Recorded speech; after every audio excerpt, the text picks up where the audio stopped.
بادشاہ کو کوئی بدماش آ کے دھمکی لگائے اور اسے کہے کہ میں تیرے بندے چک لینے میں تیرے بندے اٹھا لوں گا، تیرے بندے اغوا کر لوں گا سارے، تو دنیا کا بادشاہ کیا کہتا ہے؟ میں تکنا ایسی نہیں تیسی تیری جرت، یہی کہتا نا، کیونکہ وہ یہ خیال کرتا ہے کہ میری بادشاہی اسٹیک پہ لگ رہی ہے کہ میرے بندے اٹھائے گا، وہ یہ سمجھتا ہے۔ لیکن اللہ کے کیس میں ایسا نہیں ہوا، جو کائنات کا بادشاہ، جب شیطان نے یہ دھمکی لگائی نا انسان کے حوالے سے کہ یا اللہ میں تیرے سارے بندے اغوا کر لوں گا، چند ایک لوگ ہی تیرے ساتھ ہوں گے، اور اللہ تعالیٰ سورہ سبا میں کہہ رہا ہے کہ اس نے اپنی بات پوری بھی کر دکھائی ہے، تو اس کے مقابلے پہ اللہ نے یہ نہیں کہا کہ میں تکنا ہوا کس طرح تو کرنا ہے، ایسی دی تیسی تیری، نہیں، کیونکہ اللہ تو بے پرواہ ہے، اس نے اپنے نبی بھیجے ہیں، کتابیں بھیجی ہیں، اور کیا کرے وہ؟ اس سے بڑا کیا کام کرے؟ کتابیں بھیج دی، پیغمبر بھیج دیے، حق کا حق ہونا، باطل کا باطل ہونا بتا دیا۔ لا اکراہ فی الدین، دین قبول کرنے کے معاملے میں کسی پہ جبر نہیں۔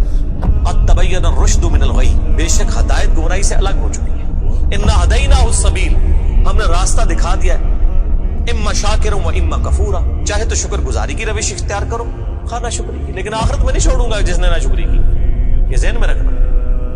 لیکن ہدایت بھی سب کو پلیٹ میں رکھ کے نہیں دوں گا، والذین جاہدوا فینا لنہدینہم سبلنا، جو لوگ کوشش کریں گے انہی کے لیے حق کے راستے کھولوں گا، جو کوشش نہیں کرے گا دریا کے کنارے بھی پیاسا مر جائے گا۔ جس طرح اکثر مسلمان مر رہے ہیں اس وقت، قرآن گھروں میں پڑھا ہوا ہے لیکن وہ پڑھا ہوا نہیں ہے، پڑھا ہی ہوا ہے، اور کدھر گورے جو ہیں وہ مرنے سے پہلے جناب قرآن ترجمے سے پڑھ رہے ہیں، ان کو ہدایت مل رہی ہے۔ یہ آپ کے سامنے ہے میرے بھائیوں، اللہ کا تو کوئی رشتہ دار نہیں ہے، جو کوشش کرے گا اس کو ہدایت ملے گی۔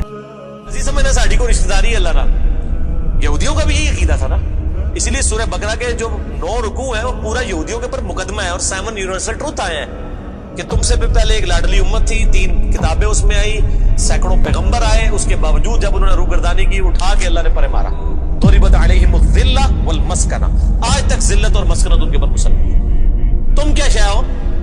لیکن ہم پھر بھی کہتے رہتے ہیں اللہ جو کچھ بھی ہے تیرے محبوب کی امت سے ہے۔ اصل میں ہم یہ کہہ رہے ہوتے ہیں یا اللہ اسی کو نہیں سیدھا ہونا، سیدھی جی گل ہے، این جی سانوں قبول کر لے، یہی ہے نا، تو اور کیا مطلب ہے اس کا؟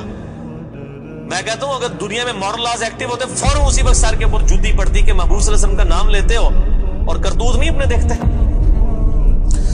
تو دنیا کے بادشاہ تو کہتے ہیں میں تکنا ہوا کس طرح تو چکنا ہے میرے بندے، تیری ایسی دی تیسی، لیکن اللہ تعالیٰ کیا فرما رہا ہے؟ قال فالحق، اللہ فرماتا ہے یہ ہے سچائی، والحق اقول، اور میں کہتا ہی سچی بات ہوں، یاد رکھیں لأملأن جہنم منک وممن تبعک منہم اجمعین، جو کوئی بھی پھر شیطان تیری پیروی کرے گا نا میرے بندوں میں سے، تو میں نے کسی بندے کی گارنٹی نہیں لی ہوئی، میں اس کو اور تجھے اور تیرے سارے فالوورز کو دوزخ میں ڈال دوں گا، دوزخ کو بھر دوں گا تجھ سے اور تیرے فالوور سے، یعنی میں اپنے کسی بندے کی کوئی گارنٹی نہیں لیتا، میرا کام ہے صرف حق بات پہنچانا۔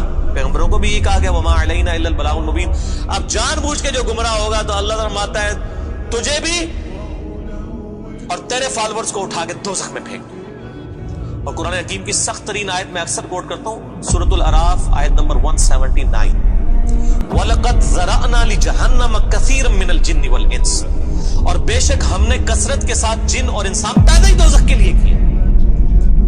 کتنے خطرناک الفاظ، لیکن اس کے آگے الفاظ ہیں، اللہ کوئی فنیٹک نہیں ہے، نعوذ باللہ۔ اللہ فرماتا ہے ہم نے ان کو دل دیے تھے، عقل دی تھی سوچتے نہیں، کان دیے تھے سنتے نہیں، آنکھیں دی تھی دیکھتے نہیں، یعنی ان انسٹرومنٹس کو یوز کر کے حق بات حاصل کرنے کی کوشش نہیں کرتے۔ اولئک کالانعام بل هم اضل، یہ چوپایوں کی مانند ہے بلکہ ان سے بھی گئے گزرے ہیں، جو لائی لگ بنے ہوئے ہیں، کان آنکھ عقل کو یوز کر کے حق بات اور باطل میں تمیز نہیں کرتے ہیں، تو یہ دوزخ کے لیے پیدا ہوئے ہیں، اور ہمیں نظر بھی آ رہا ہے اکثریت واقعی دوزخ کے لیے پیدا ہوئی بھی ہے۔ اللہم اجرنا من النار، اللہم اجرنا من النار، اللہم اجرنا من النار۔ قل ما اسألکم علیہ من اجر، اے نبی علیہ السلام فرما دیجئے میں جو اتنی باتیں کھول کھول کے بیان کر رہا ہوں اس کے عوض تم سے کوئی معاوضہ طلب نہیں کرتا۔ آج کے دور میں جب ہم نبی الاسلام کی دعوت پیش کریں گے تو ہم کہیں گے کہ دیکھو تمہیں کھول کھول کے صحیح باتیں بتا رہے ہیں, کوئی چندہ بک نہیں بنائی ہوئی ہے بھائی, کوئی قربانی کی کھالیں نہیں جمع کر رہے, کھول کے مفت تمہیں یہ ساری سچائی بتا رہے ہیں. وما انا من المتکلفین, اور اے نبی الاسلام آپ فرما دیجئے میں تکلف بھی کرنے والا نہیں ہوں. ہائے ہائے ہائے ہائے, دنیا کا پورا ڈھکوسلا جو ہے نا مذہبی اپروچ میں وہ چال ہی تکلف کے اوپر رہا ہے. کیا تکلف ہے کہ علماء جو ہیں وہ اپنی آڈینس کو کھول کے باہر بتانے نہیں چاہتے, وہ تکلف کر جاتے ہیں. انہیں جی دیکھو نا ڈائریکٹ نہیں گل کرنی چاہیے, اور نبی علیہ السلام کو کہا جا رہا ہے کہ آپ فرمائے کہ میں ہی ڈائریکٹ گل کرنے والا جائے پاویں کسی کو بری لگے.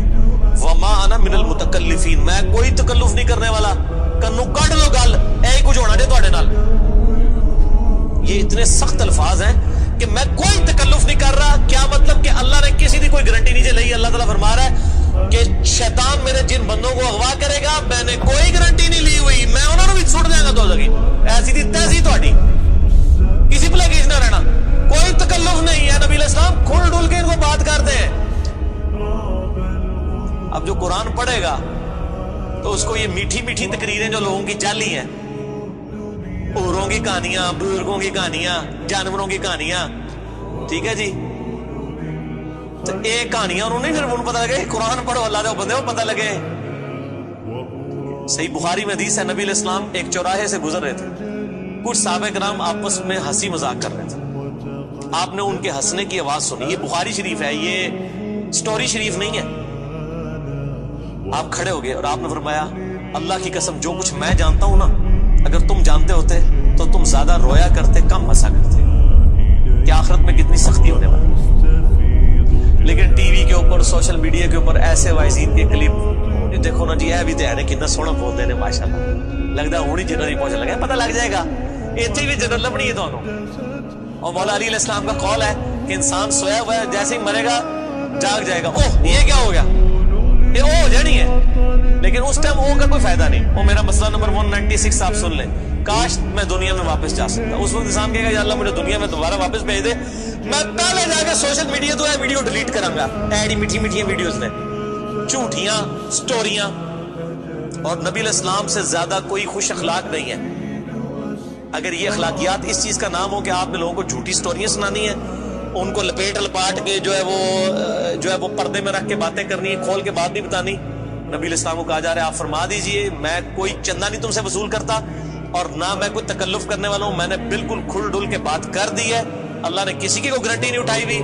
جو پیروی کرے گا اس کے احکامات کی اس کو جنت ملے گی, اور جو شیطان کے ہتھے چڑھے گا اللہ نے کوئی نہیں کہنا کہ میرے بندے نہیں چھاڑ دے, نہیں, جائے دوزخ میں جانا ہے. ان ہوا الا ذکر للعالمین, یہ قرآن تو نہیں ہے مگر نصیحت تمام جہان والوں کے لیے. اس قرآن کے ذریعے میں ڈر سنا رہا ہوں. فذکر بالقرآن من یخاف وعید, نبی علیہ السلام قرآن کے ذریعے تبلیغ کر دیجئے, ڈر سنا دیجئے جو بھی اللہ کی دھمکی سے ڈرتا ہے. وَلَا تَعْلَمُنَّ نَبَأَهُ بَعْدَ حِينٍ, ان قریب مرنے کے بعد کچھ عرصے کے بعد تمہیں خود ہی پتہ چل جائے گا جو کچھ میں کہہ رہا تھا یہ کچھ ہو جائے گا. وہی جو میں نے کہا نا کہ مر کے انسان کو پتہ چل جائے گا سب کچھ. وہ کہتے ہیں جی وہ کوئی نہیں جی, آگے جا کے پتہ لگ جائے گا کون ٹھیک ہے کون غلط ہے. میں کہتا آگے جا کے پتہ نہیں لگا, لگ پتہ جائے گا. پتہ لگ رہا ہے تو کرتے چلو ٹھیک ہے, لگ پتہ جائے گا. اور یہاں پہ بھی یہی کہا جا رہا ہے کہ آگے جا کے لگ پتہ جائے گا. یہ پنجابی میں یہی ترجمہ ہو رہا ہے اس کا, آگے جا کے لگ پتہ جائے گا کہ میں یہ کھول ڈول کی بات کر رہا ہوں, یہ بات اسی طریقے سے ہے. وَلَا تَعْلَمُنَّ, اور ان قریب ضرور تم جان لوگے, نَبَأَهُ بَعْدَ حِينٍ, یہ جو خبریں میں تمہیں بیان کر رہا ہوں ان قریب کہ یہ پوری ہو جائیں گی. لیکن اس کے وقت کچھ بھی نہیں ہونا. انسان نے چیخنا ہے اللہ مجھے دنیا میں دوبارہ بھیج دے, میں نیک اعمال کروں گا, یہ کروں گا وہ کروں گا. مسئلہ 196 میرا ضرور دیکھیں.